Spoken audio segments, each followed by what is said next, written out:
আসসালামু আলাইকুম, কিতা খবর? সবাই ভালো আছেন? অবশ্যই আমার অনেক মানুষ আমার কয় মংলাবাজারও গাড়ি সম্পর্কে একটু মাথার জন্য এবং গাড়ি ভাড়া রেট কত টাকা আমি সম্ভাবনা আমি জানি, এখনো বর্তমানে আমি জানি 20 টাকা।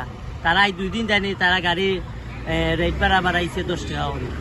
আমি মনে করবো ড্রাইভার যারা আছেন এরা প্যাসেঞ্জারের মধ্যে একটু জুলুম করা হয়। একটা জিনিস আপনারা চিন্তা করে দেখবা, কারণ হয়েছে একজন মানুষ 6,000 টাকা বেতন পায় দোকানে গিয়া, একজন মানুষ 5,000 টাকা পায়। এই মানুষে গাড়ি ভাড়া দিয়া এবং গাড়ি ভাড়া দিয়া চলতো এবং ফ্যামিলি চলতো। 20 টাকা জায়গা 30 টাকা হুট করে নিয়ে লাগে। ওখান তো লাখপতি গাড়ি ড্রাইভারে যারা গাড়ি চালায় এরা হইলো লাখপতি। তারা অল্প সময় তারা বিল্ডিং তুলতে পারে। ওর লাগে আমি একটু আবার যে আগে যে রেটটা আসলো, আমি মংলাবাজার ড্রাইভার বাইরে আমি একটা কথা কইতাম চাইলাম, আগে যে রেটটা আসলো ওই রেটে আপনারা গাড়িগুলা চালাইবা এবং আপনারা কিছু জিনিস আপনারা লাইভে তুলিয়া দেওয়ার চেষ্টা করছেন। আপনারা এটা গাড়ি ভাড়া বাড়ছে, এগুলা জনগণে দেখতো না।